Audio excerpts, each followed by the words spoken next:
privilege to be here this afternoon. Good afternoon to everybody. And it's again, like yesterday, it's good to see that there's significant representation. So without further ado, I'll just get on with it. My name is Soji Onsore, Deputy Director for the Private Sector Facility at GCF. It's a privilege to address you during this GPIC event, which serves as a platform to explore the crucial nexus of climate finance and technology under UNFCCC. This gathering represents the third in a series of dialogues that the GCF has organized, or co-organized rather, with our partners from the technology mechanism. Firstly, I would like to express my thanks to our distinguished panelists representing two pillars of the UNFCCC technology mechanism. They will be here in the next few minutes once I complete. Their support and contribution has been indispensable in addition to helping to organize today's session. To provide some background, it is important to recall the discussions under the UNFCCC concerning the relationship between technology and finance in delivering innovation. For us, innovation does not mean development of new software, new hardware, etc. Basically, it's the application of an existing technological solution that is used in one region or in a sector, which is then transferred to another region or sector. The deliberations we have had have been instrumental in guiding the mandate entrusted to GCF by the COP as well as our board. Our commitment remains strong and consistent in championing technological development and transfer. And with the recent adoption of GCF's strategic blueprint for the forthcoming programming cycle, we have strengthened our commitment to bolstering technology support. It is important to emphasize the interdependence between UNFCCC's financial and technological mechanisms.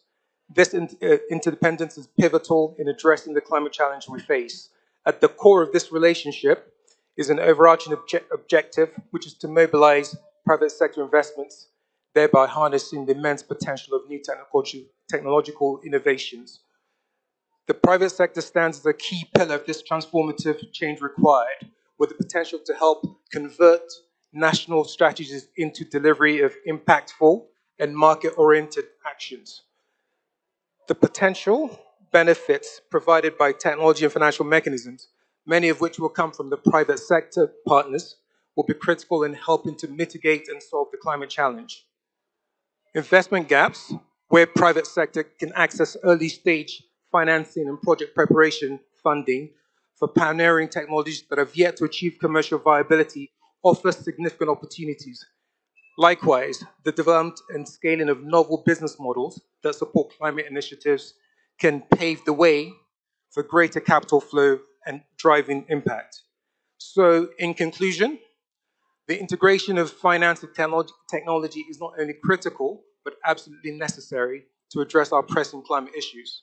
With robust support systems, the private sector, in partnership with the public, can lead the charge in rolling out the innovations and solutions our planet urgently needs. By bringing private sector resources, capability, and networks together, we can create lasting solutions as well as sustainable lives and livelihoods. I therefore hope that the discussions today will spur new thoughts, innovation, partnerships that will form the core pillar of our climate solution architecture. Thank you. I'll now hand over to Ewan. Thank you.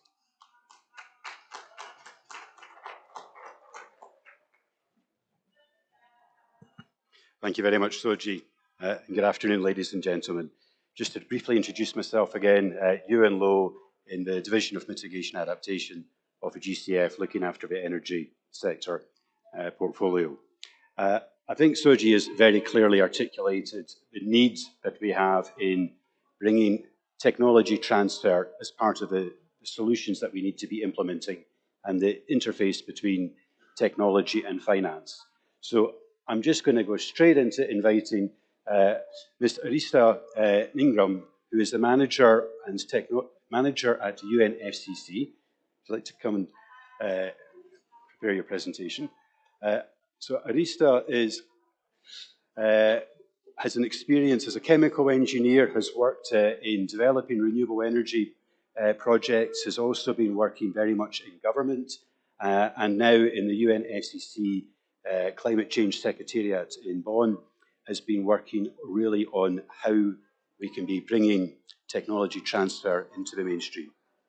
Rista.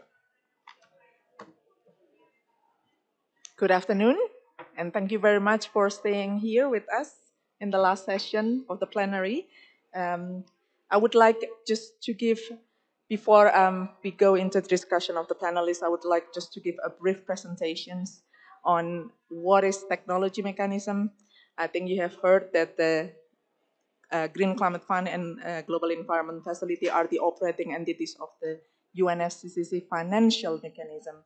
But I'm not sure that all of you know about technology mechanism, so this is my job here is actually to set the scene and introducing this technology mechanism. So who we are, technology mechanism was established by parties of the UNFCCC in 2010. That was the COP in Cancun, with a clear mandate to enhance action on technology development and transfer. It comprises of the two bodies. One is a policy arm, which is called Technology Executive Committee. This is hosted in the UNFCCC Secretariat in Bonn. And the other one is the implementation arm, Climate Technology Center and Network, which is hosted by UNEP in Copenhagen. So as the name would imply, these two bodies are actually working together and in a complementary manner and synergistic manner to help developing countries, in particular, to enhance the climate action.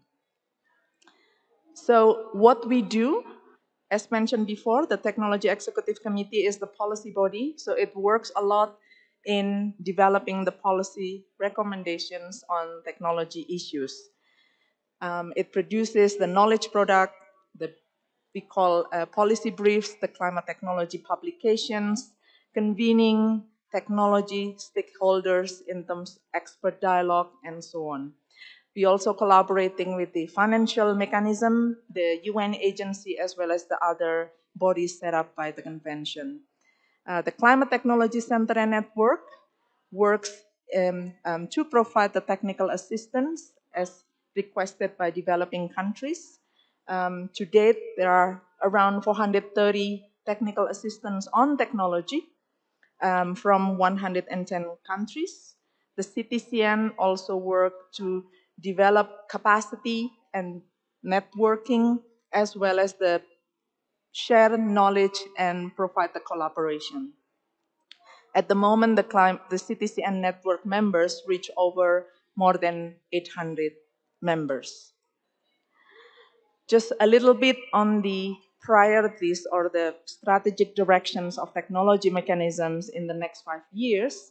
We just launched a joint work program of the technology mechanism that focusing on two areas on the technology roadmaps and digitalizations as the joint work between the two bodies of the technology mechanism, but as well in several transformative areas, including the national system of innovation, the water, energy, food system, energy system, building resilient infrastructure, business industry, as well as technology needs assessment.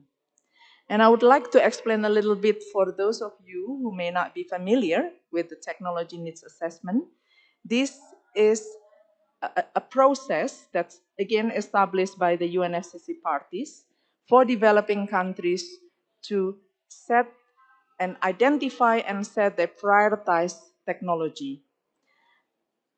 It is a country-driven, it is nationally endorsed, as well as developed in collaborations with the many stakeholders, including the private sector and the finance community. Throughout the process of developing TNA, there is a rich capacity building and technical supports that's involved. The process of TNA, analyzing, as I mentioned before, the priorities in terms of the sectors of the country, as well as the priority in terms of the technologies in both mitigation and adaptation in those sectors. It also touches upon or analyzes the barriers as well as the enablers of technology implementations on those prioritized sector and technologies. This TNA has been supported by operating entities of the financial mechanism. So the GEF has been supporting the global technology TNA project since 2008 or 2009. Technical and methodological support has been provided by UNEP DTU and continued by the UNEP Copenhagen Climate Center. And the GCF, of course, has been instrumental in supporting the TNA, in which the GCF strategies plan identifies NDC and TNA as a reference point for the GCF programming. The GCF also support the TNA under its readiness program. So what is the outcome or the outputs of the TNAs? Well, as mentioned before, each country's through TNA process come up with the identified sectors in both mitigation and adaptation, as well as identified technologies within those sectors. This is just a quick representations of some of the prioritized sectors for adaptations reported by parties in their TNA. Up to now, there are more than 90 developing countries have conducted the full assessment of the technology needs assessment. And out of that, they have produced around 1,000 technology action plans and project ideas. And what are these technology action plans? These are specific actions and activities which the country has chosen to work on. And these specific actions also includes measures to overcome the barriers, as well as the measures to improve the enabling environments, including the actions, how to get the funding of this technology action plan and the project ideas. 26 countries has referred to the TNA and the technology action plans and their nationally determined contributions. This is the climate action plans of the Paris Agreement. So I just give a few examples of some of the few countries that have used the TNA process actually to support the development of the national climate strategies, including NDC, like what happened in Lebanon, what happened also in Georgia, where Georgia has implemented a project based on the TNA results. Specifically moving to African region, tapping synergy from a few number of countries that have similarities in terms of the technology action plans, which resulting in a programmatic approach under the GCF-funded readiness support program on the energy efficiency that involves 3 countries, Lesotho, Malawi, and Zambia. So I stop here in my scene setting presentation, and I would be looking forward to continue discussions with the other panelists in the next panel discussion. Thank you very much. Thank you very much, Lisa. Would you like to stay with us on the... Thank you. So can we have the next deck up as well, please? I apologise for the noise outside. I hope you can hear clearly. I'm going to try to talk as loudly as I can, but if you do want to come a bit further forward, please do. There is a short presentation coming up in a second, I hope. What I hope you recognise as we go forward is there is help available as you come across the challenges in looking at bringing new technologies, new solutions, new know-how into your projects, into your markets. We recognise there are regulatory challenges, that there are procedural challenges, that there's capacity challenges in this space. And what we're looking to do here is bring solutions to help address these problems. Here's the bit. So from a GCF side, we are also looking to provide support into this space. And GCF is very much committed to using that innovative institutional and financial capacity building tools that we have to facilitate that technology transfer. That is defined in our GCF mandate, and it is also fundamentally written into our new strategic plan. We have several programs to facilitate that technology transfer. The first is my competitors outside who are talking about readiness. That readiness and preparatory support programme really has tools within it to facilitate understanding what are the knowledge gaps, whether that's regulatory, institutional, technical, or financial, and map out what are the needs as we then look into funding projects and programs. And then also having support for the climate technology incubators and accelerators to really drive speed into this transformation. We also are looking to drive what we're calling complementarity and coherence in the climate finance landscape. In other words, an approach for enabling the market and the government to work together and really identify and leverage the synergies that we can recognize are there, but are often hard to capture. That involves having institutional alignment among the various different multilaterals, bilaterals. The calls for this, we have, as part of our governing instrument, that obligation, and we have an operational framework as well for driving that complementarity and coherence. So GCF and our partner climate funds are really, through that complementarity and coherence, aiming to promote programming efforts that are demand-based, that are demand pulling through to meet these needs. And part of the challenge here is to really hear from the private sector what your needs are, so that we're bringing that into the work we are doing with governments in that needs identification, developing action plans into programming and projects. And through that, being able to hit the scaling up of projects, especially taking the first-of-a-kind challenges, first-of-a-kind risks, and finding ways to de-risk these so that markets can really scale up and that finance has confidence and comfort to invest at scale in those spaces. Optimizing investments by building on and sharing collective experience and lessons learned. There's very little that hasn't been done before. But there's a lot of mistakes that are done again and again and again. We can learn from each other through collaboration and really have that knowledge transfer and make an impact. And really then aligning these projects with the government's priorities. So I'd like to invite the other panel members to come up to the stage. So I'll call Mr. Mohamed Nasujuti, who is a senior climate change specialist at the UNFCCC's Adaptation Fund. Thank you. Mr. Rajiv Garg, who is a director AI at the Climate Technology Centre and Network. And Dr. Sarah Trurup, who is the head of the Technology Transition and System Innovation at UNEP Copenhagen Climate Centre.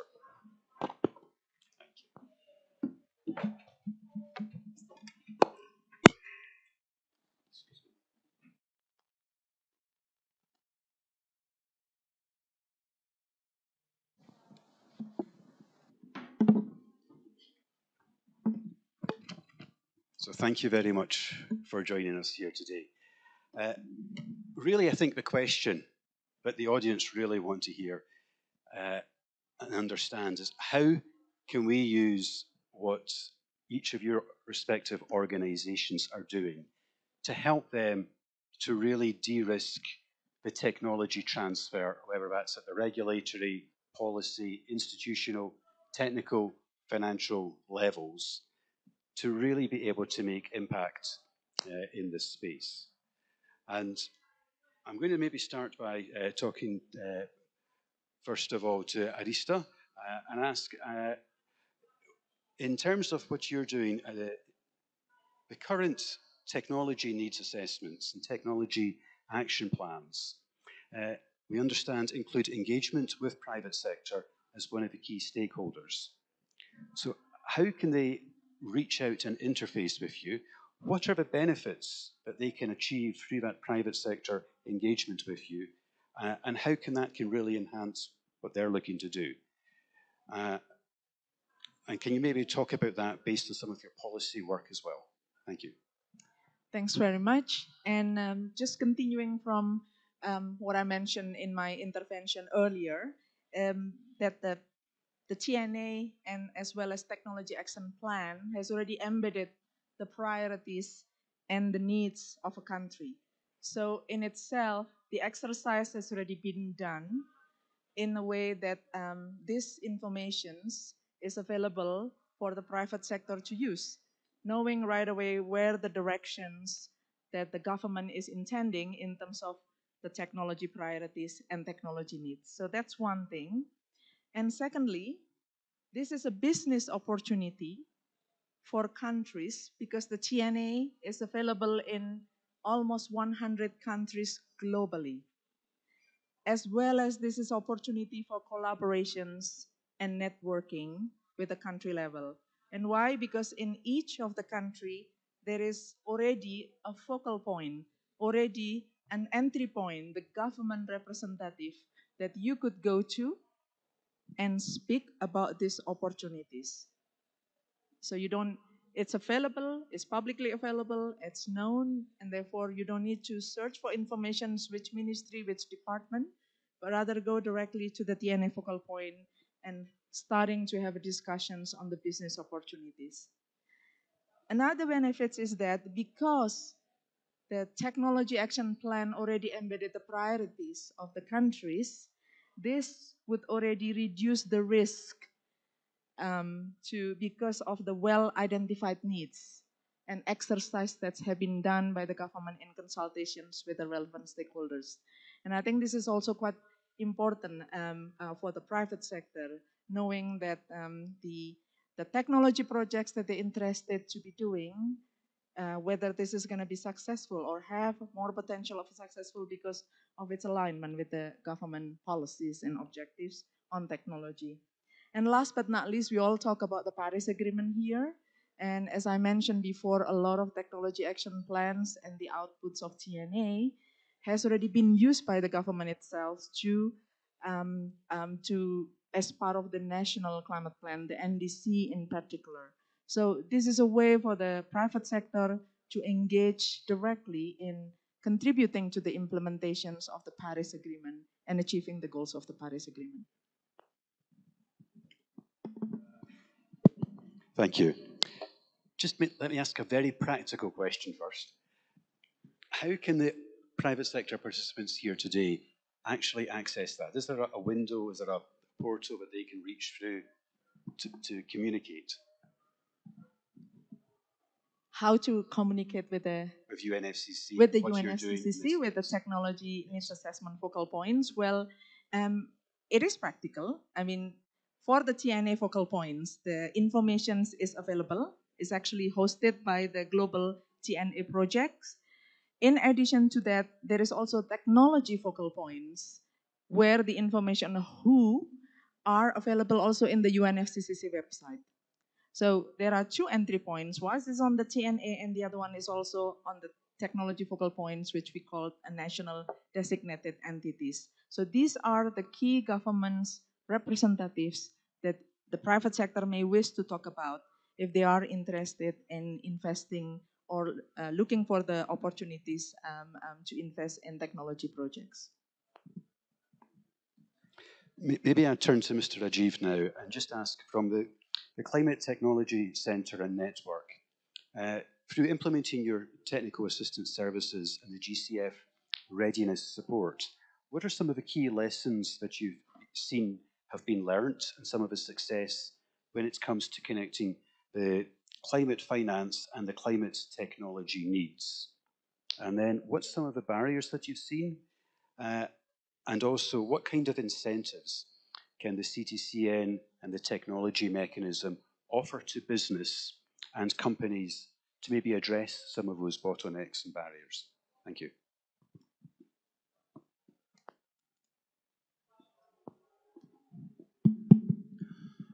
Well, thank you, Juan. It was rather a long question, and if I try to break down this question, I'll go step by step. Can you talk about I'll go step by step, starting from the lessons learned, success, some of the barriers, and what CTCN can do to remove those barriers and what we have been doing there. As earlier mentioned by Ariesta during her presentation, CTCN supports or provides 3 services. Technical assistance is one of them. It's quite very similar to the GCF readiness, not exactly in terms of the amount of money. CTC and technical assistance are a bit small, but both have the same intention: enabling environment, creating enabling environment, catalyzing actions. And all these actions, be it the GCF readiness programs or the CTC and technical assistance, they need to, one of the lessons learned is they need to be very tailor-made for a specific setting.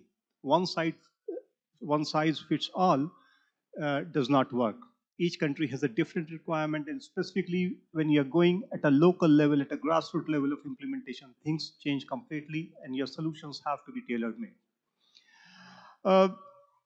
As I said, means both CTC and TA and GCF readiness are catalyzing actions. These are, in a way, capacity building efforts and create enabling environment, builds up the momentum. This should not be considered as resource mobilization strategies. This is not a resource mobilization action, because even after the technical assistance is completed, you need to go a long way before you are able to convert these concepts and ideas into something more bankable, which can be financed by the finance institutions.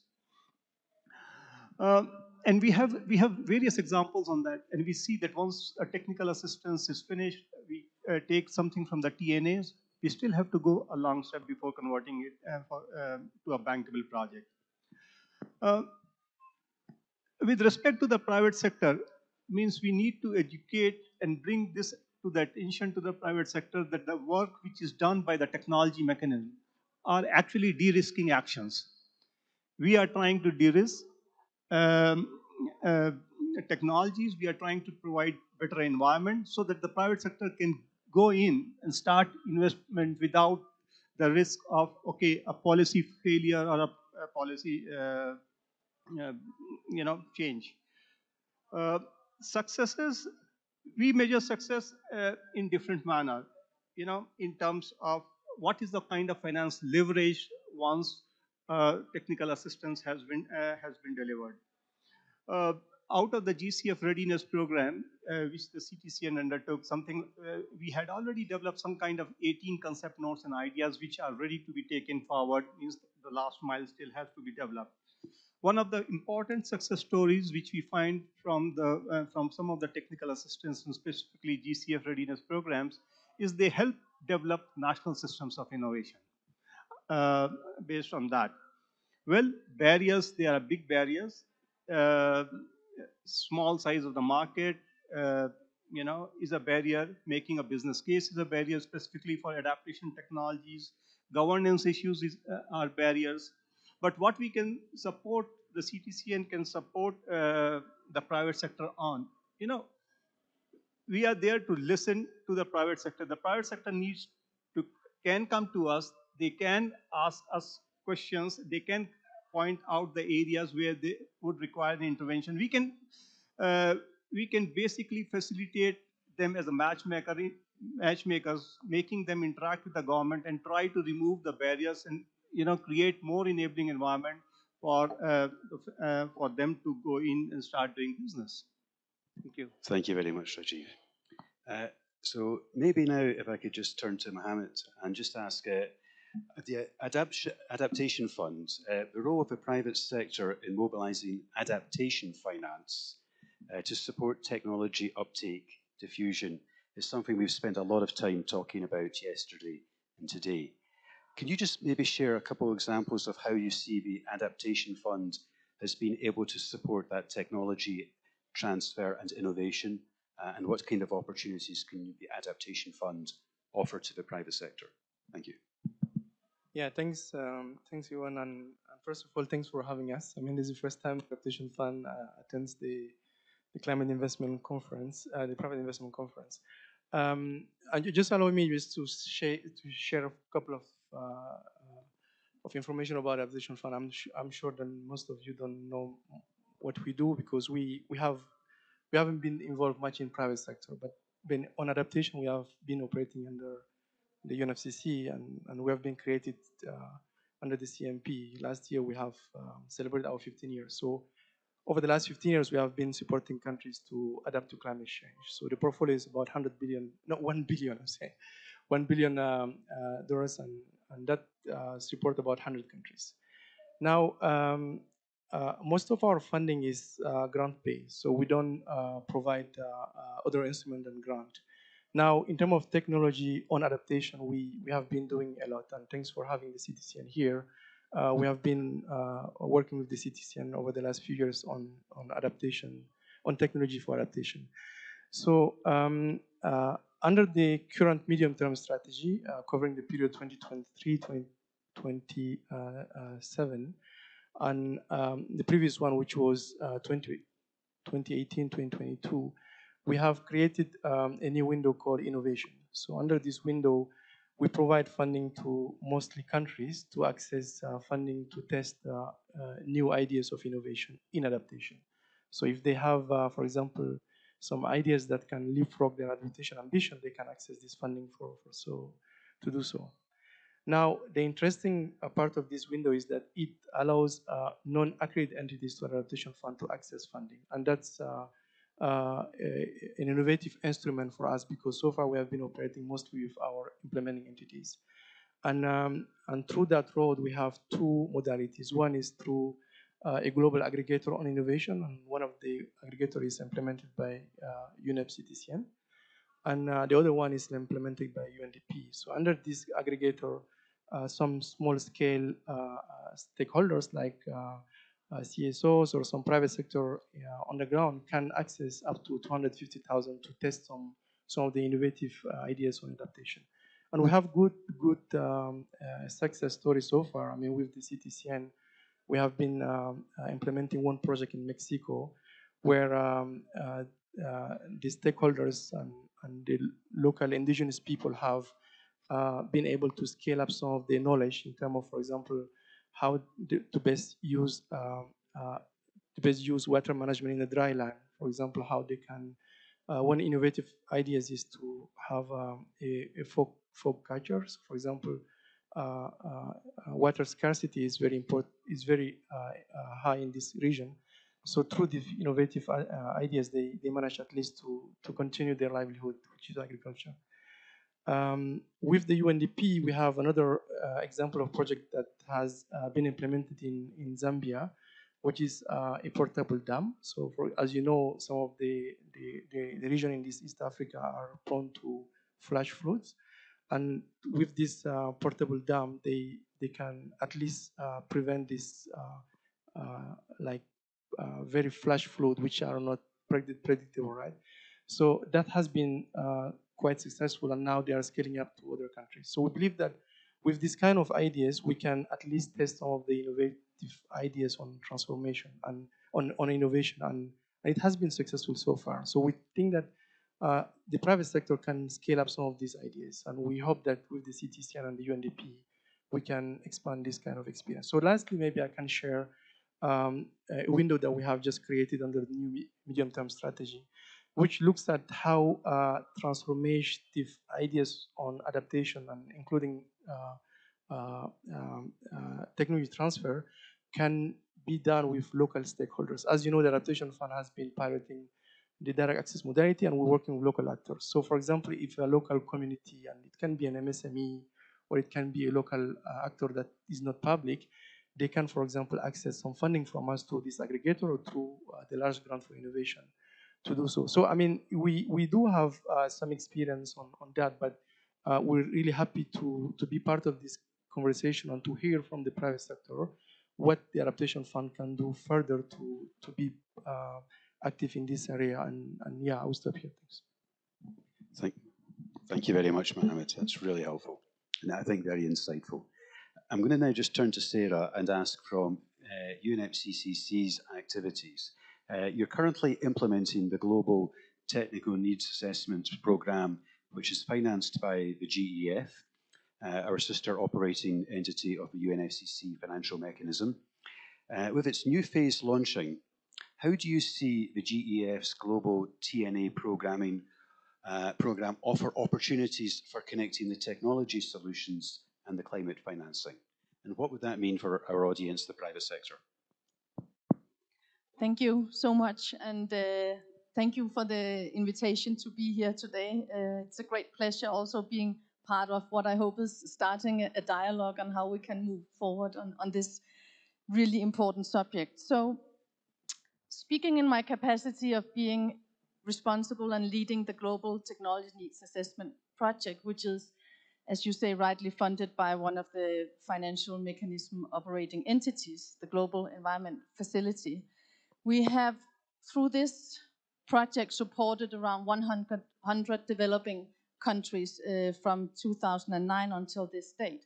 And we are next year starting the process up again in 17 new and rejoining countries. So this means that we would have countries who have already been part of the process who are rejoining the project to update their technology priorities.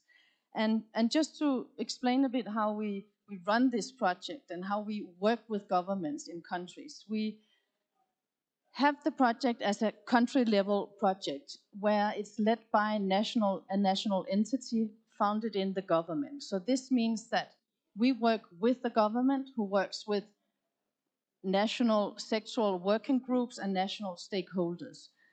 Countries firstly prioritize their technologies based on development, social, economic, environmental criteria, including, of course, also climate.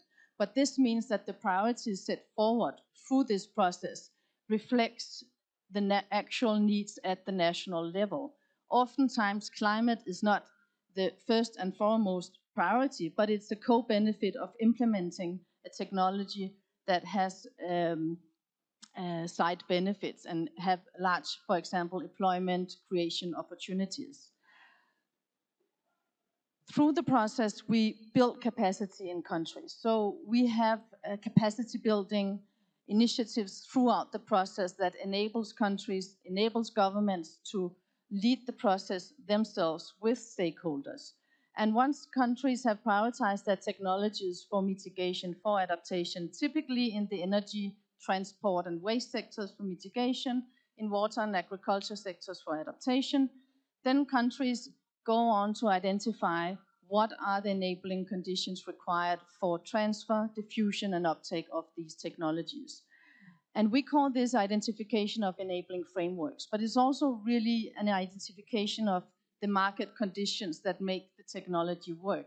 How can we create the conducive enabling environment for private sector to engage, to further work with governments to roll out a technology? And it's really in this stage of the process that we would really like the private sector to come in to sit with their governments and find out what regulatory frameworks are needed. Do we need training of, let's say, workers to run the technology, to maintain the technology? What are the challenges relating to cost of finance?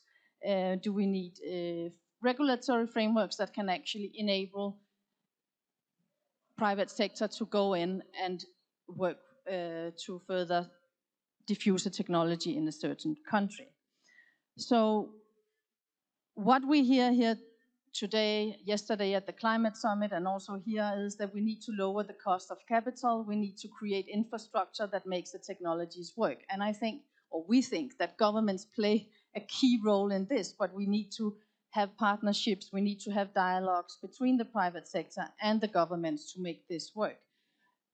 It cannot be a standalone intervention. We're really aware of this when we worked with countries to identify the technologies and then to create the action plans. And these action plans are interesting, not least for financiers, for the private sector, and also for the international community. We work closely with the CTCN, with the Technology Executive Committee, but also with multilateral development banks on how can we further enhance the implementation likeliness of a certain technology. And we would really like And you were asking, Ewan, what do we, think of now we're going to start the process up again in 17 additional countries next year. So we would really like to enhance efforts to bring in private sector, not at the end when we have the action plans, but really in the dialogue where we identify the challenges, where we identify enablers, measures to put in place to make the market conditions work. So perhaps I'll stop here and hand it back to you. Thank you very much, Sarah. So I'm sure many of you, as you're looking at bringing new projects, new business in a market, it is overwhelming, the challenges that you face. And before I go into some of these challenges, I think what I'd like to try and emphasize is that our partners are really keen to work with you and to structure this from a policy level, understand what needs to be part of the policy dialogue and be part of helping to lobby on that policy and the knowledge transfer of what's worked in other markets and bring that through in the conversations.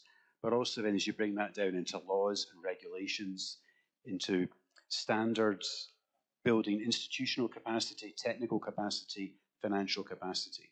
All of these have technical components which my partners here are very keen to have your engagement. So it's your turn. What questions do you have, or what thoughts do you have from the floor that you'd like to put to our esteemed panel on how you would like to see more of this engagement to help you in your business to make impact? If you could maybe raise your hand, raise your question, and give your name and your organization when you raise your question. And if there's no questions from the floor, then our panel are going to ask you questions instead.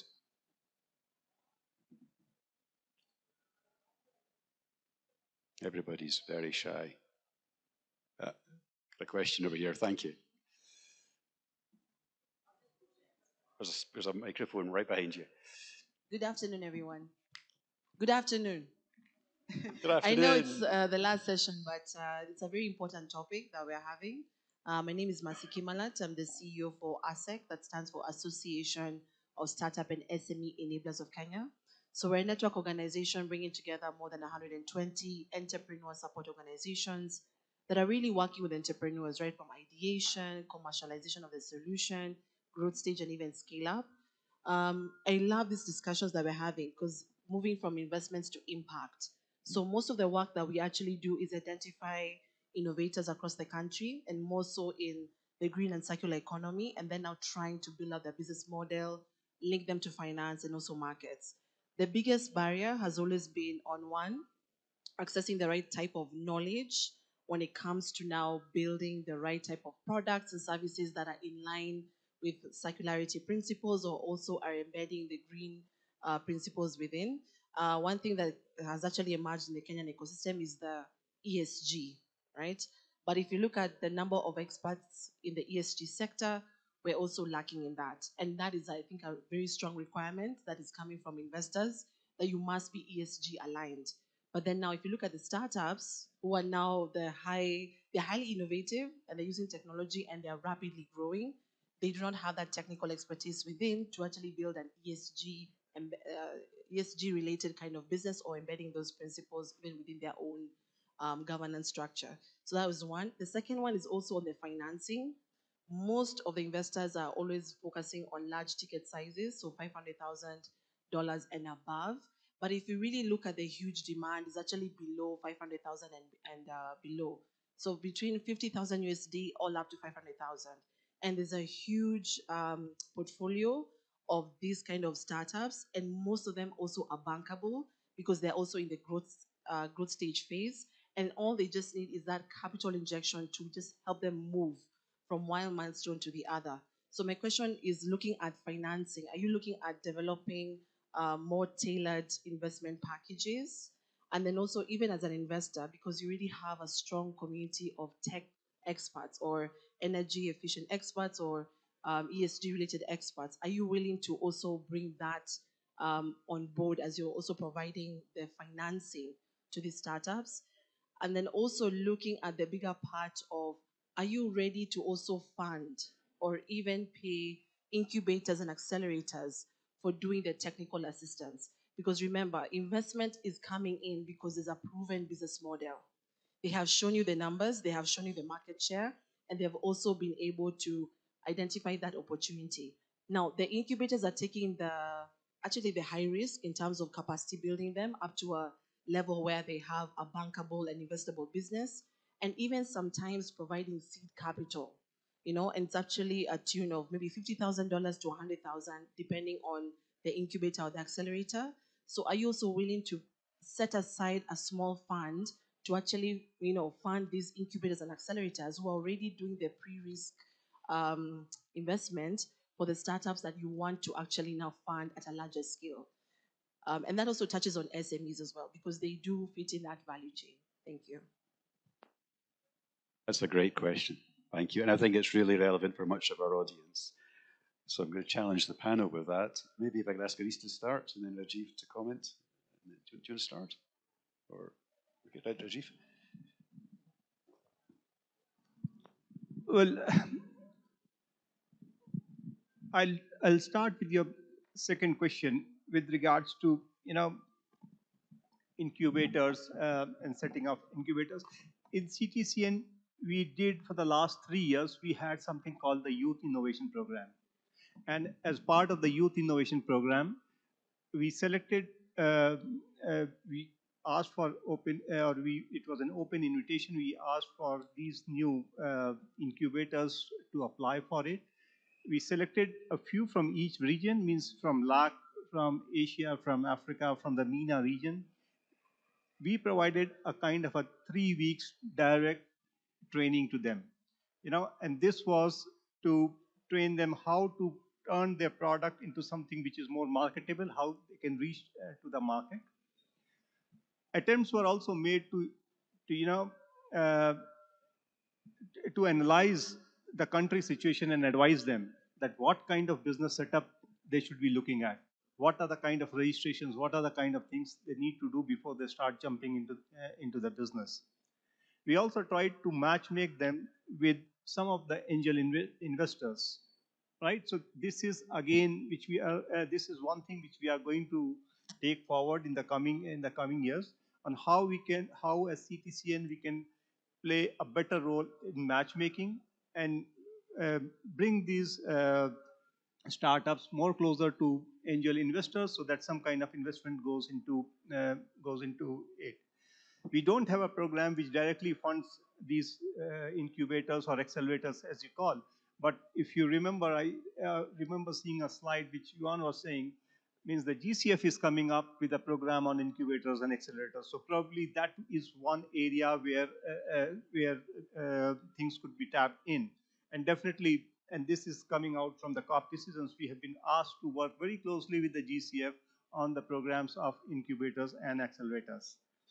Coming to your question on ESG, yes, these are some of the requirements. And as I said, in our youth labs, which we had done, some kind of an information was provided, not just on the ESG aspects, but also on the other aspects, other requirements which the country where you have registered you are required to have. So all these things are covered, but not in a one-to-one detailed basis, but it can be looked into. Thank you.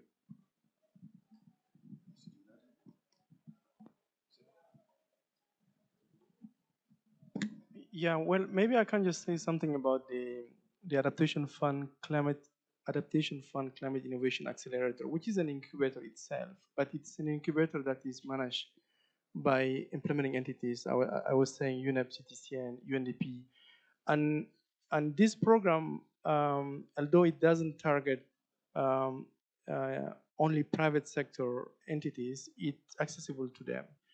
Now, the program has been under implementation for the last almost 4 years, and since it has been successful, the board has expanded it to the next 4 years. So now we have, in addition to UNEP, UNDP, we have UNIDO, we have UN Habitat, and I don't remember the last one. So we think that the adaptation fund, although it has been focusing more on public-owned or maybe government-driven projects through this kind of window, we can tap into the potential of private sector. And again, I'm saying that this innovation window is accessible to everyone except, I mean, any kind of incubator that can be brought to the incubator itself. Yeah, thanks. Yes, thanks. Thanks for the questions, and it's a very spot on. With regard to your second questions, I think this is I agree also with Rajiv. The GCF has been working on the incubators and accelerators program, and we look forward also for this to be able also to help the incubators and accelerators that you have. But on your first questions particularly, the tech at the policy level now working on what we call the National System of Innovation. This is like an approach whereby the actors in the innovation community working together rather than like individual, whether it's a national policymaker, the funding, the research institution, as well as the incubators, accelerators, and innovators, including the small and medium enterprises. Whereas the concept is basically this is working together to develop the innovations together from the beginning. So when you work together and not alone, then you basically know, okay, this is the capacity gaps and knowledge that we need, that we still need, and this is the funding that we need, and then talk together and work together to reach that. And we just actually launched publications on the National System of Innovation. In fact, on Friday in the Africa Climate Week, we will also do event on the NSI, and one of the case studies that actually come from the region, I'm not sure if you heard that, is on Kenya Climate Innovation Center. This is, we can have a bilateral agreement after this, but this is one of the centers that is been pointed out or highlighted as an example, where it says bring together a different services. It provides incubations, capacity building, and funding also to the business venture for supporting innovations in a number of areas like energy, renewable energy, agriculture, agribusiness, and so on. So maybe it's helpful also, and this is the kind of innovation system that we're looking at, and for you also to look into this kind of thing and then tap into the expertise and the services that they already exist. So just as last follow-up to that question, and thank you for that. When we work with countries and they have identified, you could say, their priority technology areas, and they move on to identify the actions required to enhance or make progress in that certain areas, we see governments identifying where there are gaps and where there's a need for innovation, incubation, you could say. So that information can also be found in the national so-called action plans for technology. So if you are in a country and you want to know what has my government or the government identified as needed in a certain area, then you could actually look at this action plan and see, okay, where has this specific government actually put a priority on innovation and incubation. So that's a place to go and look for this information. Thank you.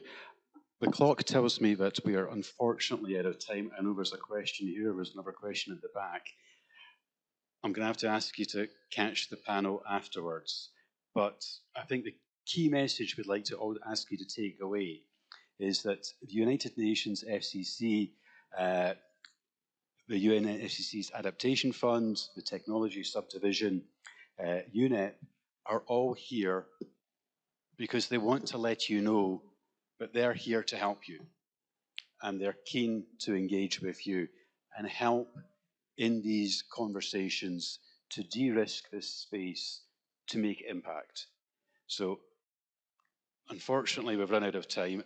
I would love to carry on this conversation. Do please catch the panel after the event. They're going to be around for the rest of the afternoon. I'd ask you just to give a big round of applause to them to say thank you and encourage them to keep going in this really important space. Thank you.